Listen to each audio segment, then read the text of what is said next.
Eu sinto que quando alguém é questionado sobre o que faz um ótimo personagem, o primeiro impulso que a maioria tem é responder que um bom personagem deve ser complexo, deve ter muitas nuances, e isso com certeza é verdade. Ellie e Kira, por exemplo, de Death Note, são personagens bem complexos e incríveis, mas o problema de enquadrar somente esse tipo de personagem na categoria dos personagens memoráveis é que muitos personagens incríveis podem acabar se perdendo. E um desses personagens é o Rengoku, que é, pra mim, o maior acerto, a maior joia de Demon Slayer. Não é à toa que ele é o Hashira das chamas, ele trouxe um brilho jamais visto dentro da história de Demon Slayer até o momento de sua aparição, e fez isso de maneira simples. Não fácil, mas sim simples. Até porque sim, Rengoku é um personagem extremamente simples. Ele tem nuances? Com certeza. Mas não é de forma alguma um personagem complexo. O que faz Rengoku um bom personagem é algo que poderíamos enquadrar na categoria de bons personagens, e isso é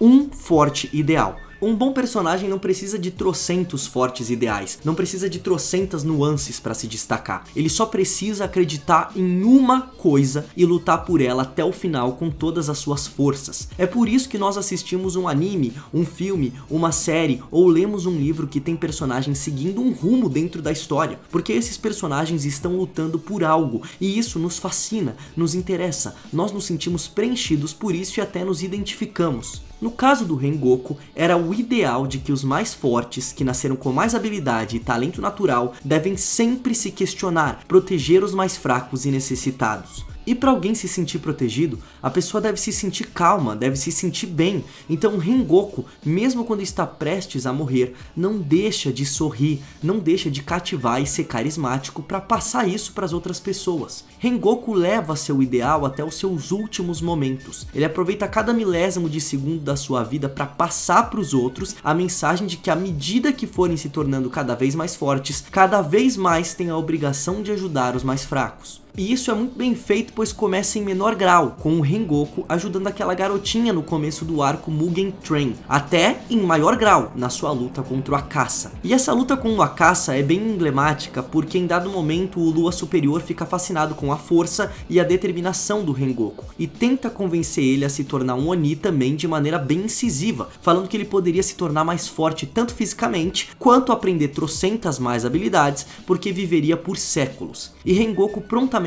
recusa, mostrando mais uma vez a força de seu ideal, mostrando que ele não quer ficar mais forte só por ficar mais forte, por uma sede de poder, mas sim que ele vai em busca de se tornar cada vez mais forte pelo seu nobre ideal de ajudar as pessoas. E isso nunca deixando de acreditar no potencial das outras pessoas. Ele não acredita nem um pouco que os fracos são inferiores e é isso, sempre serão fracos. Ele acredita que cada pessoa tem um potencial incrível dentro de si e que só precisa se desenvolver para liberar esse potencial. Tanto que Rengoku, ao se despedir, diz para Tanjiro, Inosuke e Zenitsu que acredita em cada um deles. E Rengoku é o primeiro a acreditar fielmente na irmã de Tanjiro, a dar um voto de confiança de que ela também pode ajudar os mais fracos, de que ela pode se desenvolver e ser muito importante na luta contra os Onis. E felizmente ou infelizmente, muitos dos personagens parecidos com o Rengoku, aqueles que brilham mais intensamente, são os que têm suas luzes apagadas mais cedo, muitas vezes. Eu realmente queria que o Rengoku não tivesse morrido. Talvez tenha sido exatamente por isso que o seu ideal brilhou tão forte. Isso não é regra, claro, nada dentro da arte da construção de uma narrativa é uma regra imutável, mas eu acredito que no caso do Rengoku foi isso. A sua morte foi o que fez ele ser inesquecível dentro dos nossos corações. Ainda mais por causa do estilo de Demon Slayer de construir os seus personagens, que acabam ficando meio na mesma, mas não de uma maneira bem trabalhada como foi com o Rengoku. E com a própria história isso também acontece, principalmente na parte da Vila dos Ferreiros, que é uma enrolação que só,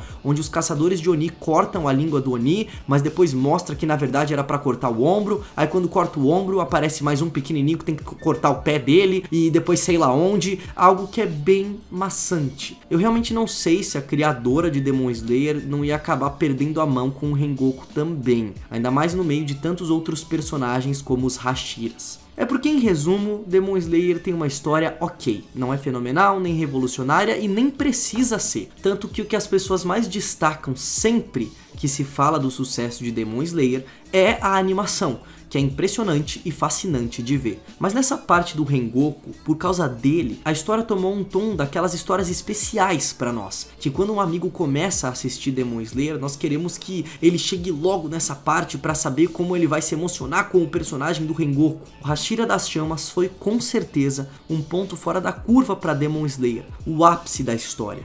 E sinceramente, eu não leio o mangá, mas pelo que me falaram, acho que mais pra frente não tem algo que se iguale ao que foi o Rengoku e o seu arco Mugen Train, claro, muito por causa dele, como eu falei muitas vezes nesse vídeo. E você, gosta do Rengoku?